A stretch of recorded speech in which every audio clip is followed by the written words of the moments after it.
খোবাইব রাদিয়াল্লাহু আনহু আগামীকাল ফাঁসি দেওয়া হবে। নবী জীবিত, নবী জীবন্ত নবী মদিনাতুল মুনাওয়ারাতে।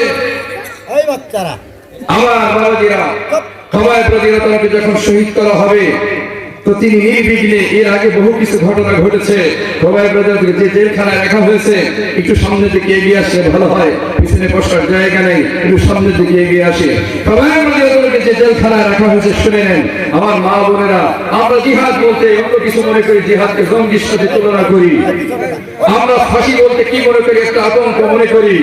খোবাইব রাদিয়াল্লাহু আনহু আল্লাহর নবীর একজন জলিল কদর সাহাবী, নবীর জীবদ্দশায় সাহাবীকে যে জেলখানায় রাখা হয়েছে, খাবার দেওয়া হয় না। যারা ফাঁসি দেবে তারা লক্ষ্য করলো খোবাইব রাদিয়াল্লাহু আনহু যেখানে আছেন সেখানে তো খাবার দেওয়া হয় না। বিরাট বড় একটা আঙ্গুরের ছড়া থেকে খোবাইব রাদিয়াল্লাহু আনহু আঙ্গুর ছেঁচে খাচ্ছেন। বলুন সুবহানাল্লাহ, সুবহানাল্লাহ। ওযু ফি সাবিলি, আল্লাহর জন্য নির্যাতিত হচ্ছেন, নির্যাতন সহ্য করছেন, সবর করছেন। আল্লাহ জান্নাত থেকে আঙ্গুরের ছড়া, আঙ্গুরের থোকার জন্য পাঠিয়েছেন। বলুন সুবহানাল্লাহ, সুবহানাল্লাহ। ফাঁসিতে যখন ঝুলতেছেন ওখানে তখন ফাঁসি দেওয়া হতো কিভাবে জানেন? কাঠ বিছানো হতো, তক্তার উপরে দুই হাতে ক্রেক, পায়ে পেরেক, বুকে পাথর চাপা অথবা পাথর ফিকে মারা। তো ফাঁসি দেওয়ার আগে খোবাইব রাদিয়াল্লাহু বলছেন, আল্লাহ এমন কি কেউ আছে আমার এই অন্তিম সময়ে, আমার শেষ সময়ে আমার সালামটুকু আমার নবীর কাছে পৌঁছে দেবে? আল্লাহ এমন কি কেউ আছে? আশেপাশে তো মুসলমান কেউ নাই, সাহাবাজ নাই, কেউ নাই। কে দেবে? মোবাইলও নাই, ল্যান্ডফোন নাই, ওয়্যারলেস ওয়াকিটও কেউ নাই।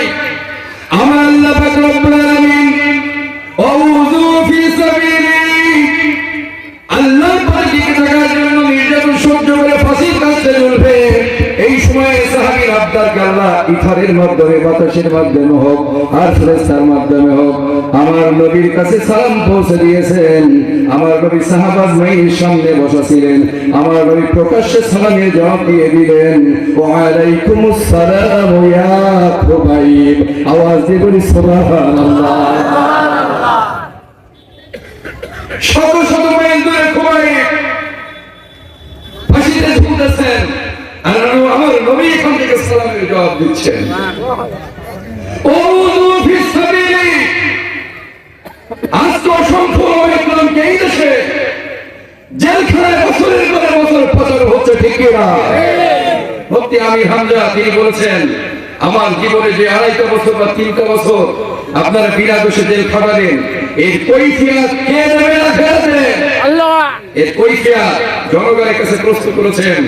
যারা বিনা দোষে আমাকে জেল খাটালেন, এর কৈফিয়তটুকু আপনারা আখিরাতে কিভাবে আল্লাহর কাছে দেবেন? অসংখ্য ওলামা ইকরাম জেলখানায় যে মন খারাপ করে না, তারা তো আয়াত জানে, তাফসীর জানে। ওযু ফি সাবিলি, আমার আল্লাহ বলে রেখেছেন 1000 বছর আগে আমার জন্য, আমার পথে, ঈমানের পথে টিকে থাকার জন্য যারা নির্যাতন সহ্য করে পুরস্কার তো সামনে আসতেছে। 3টা কথা আমার আল্লাহ বলেছেন।